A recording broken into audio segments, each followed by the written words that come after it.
It is October of 2020. I'm 21 years old, sitting on the couch in the family room of my apartment. I get a phone call from a number I don't immediately recognize, but I assume it's my gynecologist. We've been playing phone tag for days. Miss Cunningham, the results have come back in regard to the test of your thyroid. The levels for your thyroid itself, those being your T3 and T4 levels, are normal. However, as indicated by the high number of antibodies you have, we can confirm that you have an autoimmune disorder called Hashimoto's thyroid disease. This is a chronic illness you likely inherited from a family member. What? You're telling me I have Hashimoto's?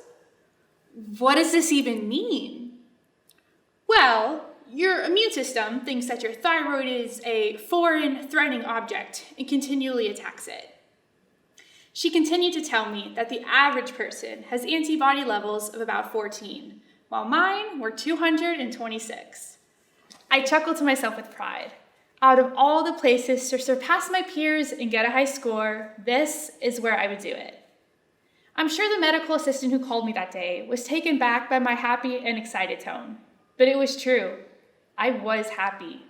This might be the best day of my life. I was elated because for the past 7 years, my life had been wrecked by a tornado.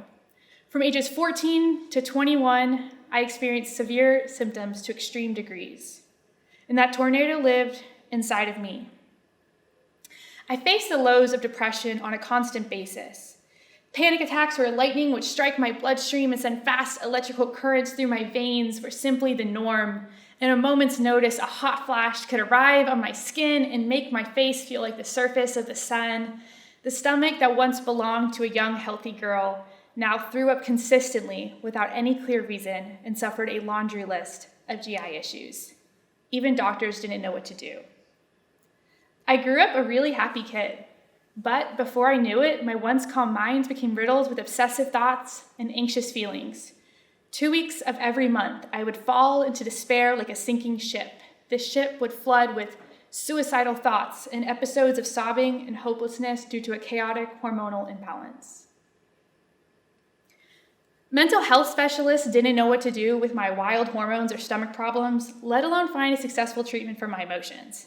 Stomach doctors didn't know why my stomach was a wreck and couldn't find a clear diagnosis. Primary care told me to go on more walks, try praying about it, and count my blessings. But luckily, today, my gynecologist had information for me. Now, at this point in 2020, I was taking medicine to support my emotion, eating incredibly clean with foods that didn't have any gluten or dairy, avoiding soda, drinking smoothies after the gym, taking tons of supplements and a probiotic, and essentially, my symptoms were like a calm stream I just had to keep my eye on with some daily practices. But regardless, I now had Hashimoto's. I had a disease of my thyroid, and your thyroid regulates your metabolism, digestion, brain function, hormones, and more, and it was malfunctioning. Immediately after the phone call with my OBGYN, I called my own mom. Mom, I want you to bake me a cake that says congrats on your Hashimoto's. She laughed. She knew how happy I was to have a diagnosis. Later, I went to the gym and I ran on the treadmill to Happy by Pharrell Williams.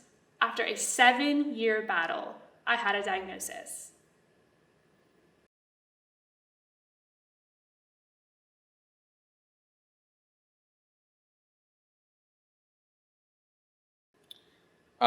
Elementary school. The days where my only concern was if my iPod Touch had enough battery to last me until the bus ride home.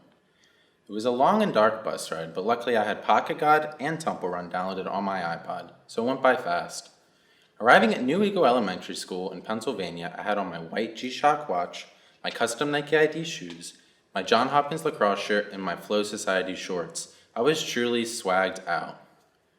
It was the first day of first grade. I remember walking into the classroom and seeing a big rug full of vibrant cities and bright blue oceans. I loved walking all over the rug like I was King Kong.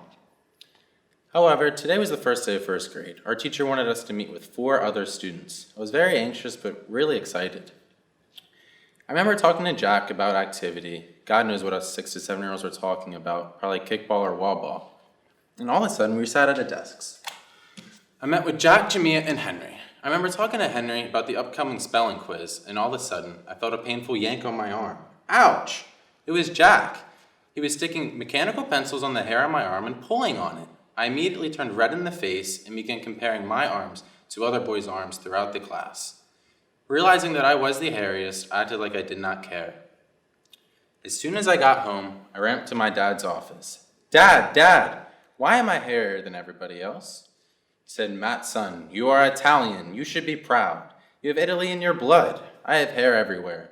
Your great-grandparents were straight off the boat. When I got older, I began to understand what really happened in first grade. I began to understand my identity and culture. No matter the age, people have different ethnicity and history, no matter what. Loving strombolis, calzones, prosciutto, pasta is not a bad trait to have. I'm an Italian from Philadelphia with hairy arms, and I am proud of it.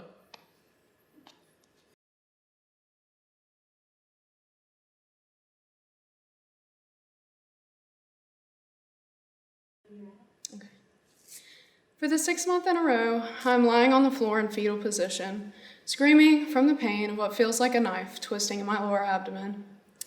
It's that time of month again, but what me and my mom realized was that a 10-year-old who just started puberty shouldn't be having the issues that I'm having.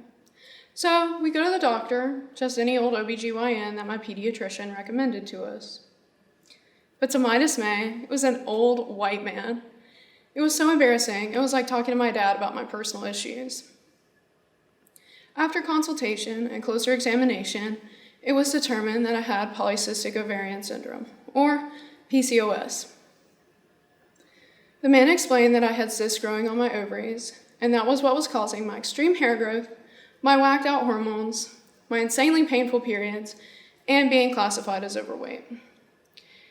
It was to my understanding that this was what was causing my hair to fall out. I may never have children, and I'll always be overweight, even if I do keep a well-balanced diet and exercise.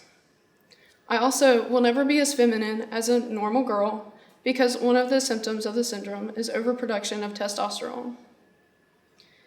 The man prescribed me with 3 different medications to take 2 times a day for the rest of my life. 10-year-old me was mortified. No wonder I was bigger and more muscular than most of the kids my age. Fast forward to high school, I'm still broader and stronger than most of the boys in my graduating class, and I hated it. One memory in particular that sticks out to me to this day. I was helping one of my teachers rearrange furniture in her classroom, and one of my friends came up to me, and he goes, "Dude, you're built like a truck." And the first thought that popped through my brain was, wow, that was extremely rude. And he could see it. It was written all over my face. So immediately he goes, no. I mean that in the best way possible. You're a really strong woman. And that day I did realize that it actually wasn't such a bad thing. And when I finally got it through my head that it was a compliment, I started owning up to the way I was built. Yeah, I am built like a truck. But I'm also just as feminine as any other girl in this town. Being feminine doesn't have a normal look. Being feminine is being confident in yourself.